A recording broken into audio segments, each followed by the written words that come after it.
होंगे। तो अभी हम चल रहे हैं एग्ज़ाम्स की तरफ। यहाँ पर आप लोग तैयारी में लगे हुए हैं, तो इसी के मद्देनज़र हम लोग चल रहे हैं चैप्टर 8 कक्षा 8वीं चैप्टर 8 बदलते लक्ष्य के कुछ इंटरनल क्वेश्चंस पर और इसके जो अभ्यास में दिए गए हैं उन प्रश्नों पर भी हम लोग अपनी डिस्कशन करेंगे। तो बेटा पहला प्रश्न है, व्यायाम क्यों जरूरी होता है? तो उत्तर है, उत्तम स्वास्थ्य के लिए व्यायाम और खेल जरूरी है। भारत में किस खेल को राजा कहा जाता है? क्रिकेट को। सभी खेलों की बैठक कहाँ हुई थी? खेल स्टेडियम में। सभी खेलों की अध्यक्षता कौन सा खेल कर रहा था? हॉकी खेल। भारत में निशानेबाजी के कौन से खिलाड़ी हैं? तो उत्तर है अभिनव बिंद्रा, राज्यवर्धन सिंह राठौर, श्रेयसी सिंह और रॉय। आपको बेटा उल्टा प्रश्न भी पूछा जा सकता है कि अभिनव बिंद्रा कौन से खेल से संबंधित खिलाड़ी हैं, या किसी का भी नेम लेकर के।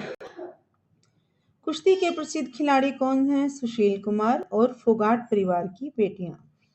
तो इसको भी ऐसे ही पूछा जाता है कि फोगाट परिवार की बेटियां कौन से खेल से संबंधित हैं, है ना?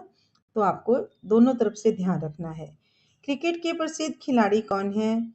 इसके लिए तो आप अपने पास बहुत सारे नेम होंगे, क्योंकि क्रिकेट के तो आप भी फैन हैं, देखते ही रहते हैं। फिर भी उत्तर के लिए सचिन तेंदुलकर, विराट कोहली, रोहित शर्मा, सूर्य कुमार यादव आदि। हॉकी का जादूगर किसे कहा जाता है? ध्यानचंद जी को। मिल्खा सिंह और पीटी उषा कौन से खेल के खिलाड़ी हैं? उत्तर है एथलेटिक्स, यानी वो धावक और धाविका हैं, अर्थात बहुत अच्छे रनर हैं।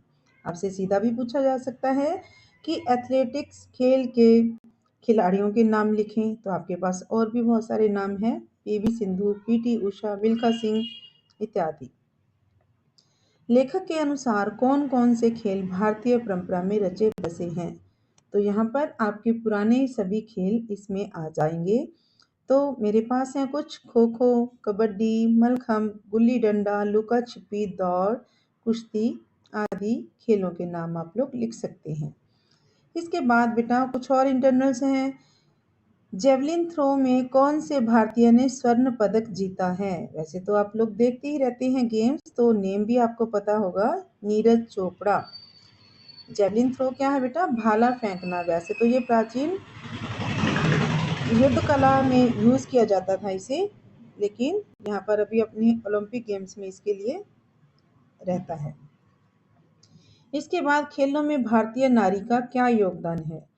तो अभी आप लोग जैसे देख ही रहे हैं कि सभी खेलों में भारतीय नारी का योगदान है ना, कि हर खेल में वो सक्रिय है, हर खेल में बराबर की हिस्सेदारी कर रही है और खेलों में अपनी पहचान भी बना रही है, क्योंकि वो अच्छे अच्छे गोल्ड मेडल भी जीत रही है। मनु भास्कर, है ना, पीवी सिंधु, साइना नेहवाल, सानिया मिर्जा, इनसे आप अच्छे से परिचित हैं, तो इनके नाम आप लोग लिख भी सकते हैं।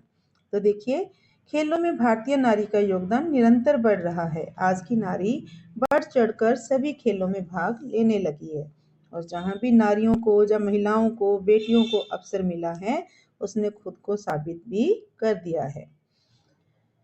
हाँ जी, नेक्स्ट है आपका खिलाड़ी ध्यानचंद जी किस खेल से संबंधित है? मैं आपसे पहले ही बोल चुकी हूँ, तो कि आपको प्रश्न और उत्तर वाइस वर्सा भी आ सकते हैं, कि कभी खेल पूछ लिया या फिर खिलाड़ी के नाम से पूछ लिया। तो उत्तर है हॉकी खेल। इसके बाद एथलेटिक्स खेल को अंतर्राष्ट्रीय स्तर तक लेके जाने के लिए सरकार को क्या कदम उठाना चाहिए, या फिर एथलेटिक्स खेल को और अच्छी मुकाम तक पहुंचाने के लिए सरकार क्या क्या काम कर सकती है? तो आपका सीधा सा ही उत्तर आ सकता है बेटा कि छोटी उम्र से ही बच्चों को इतना प्रशिक्षित किया जाए कि वो अपनी अच्छी भागीदारी दिखा सके। ठीक है, इसके सबसे बड़ा ड्रॉबैक यही है कि बड़ी एज में आकर बच्चे इसकी प्रैक्टिस शुरू करते हैं, जिसके कारण उनकी जो बॉडी है, उनका शरीर है, वैसा नहीं बन पाता।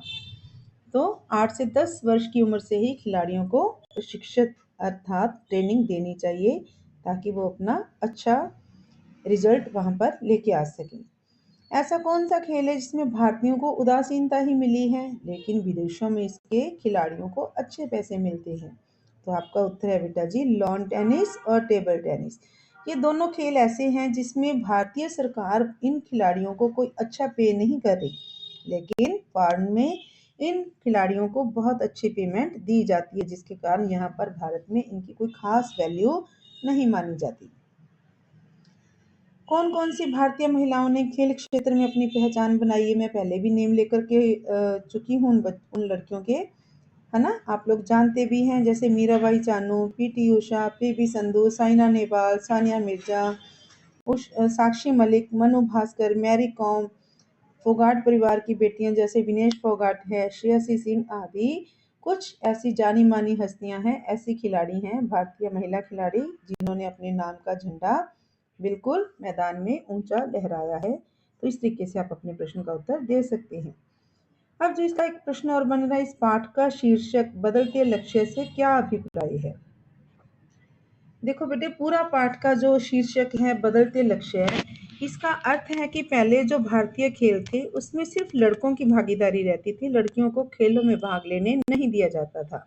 लेकिन जैसे जैसे लड़कियां आगे बढ़ने लगी हैं, लोगों की सोच में फर्क आया है और दूसरी तरफ लड़कियों ने इस सोच को कायम भी रखा है, अर्थात पुरुषों के मुकाबले में औरतें भी खेलों में भागीदारी करने लगी हैं और अपने नाम का परचम भी फहराने लगी हैं। फुटबॉल के प्रसिद्ध खिलाड़ियों के नाम लिखें। जी हाँ, फुटबॉल के खिलाड़ी कौन कौन से हैं? वैसे तो कुछ बच्चों के फेवरेट हैं ये। पेले है, माराडोना है, लियोनल मेसी, मेसी के नाम से तो आप सारा दिन खेलते ही रहते हैं, क्रिस्टियानो रोनाल्डो, सुनील छेत्री, ये कुछ नेम है फुटबॉल के प्लेयर्स के। तो बेटा ये कुछ इंटरनल क्वेश्चन थे, कुछ प्रैक्टिस जोन के थे।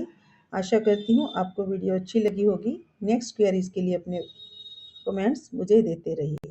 धन्यवाद।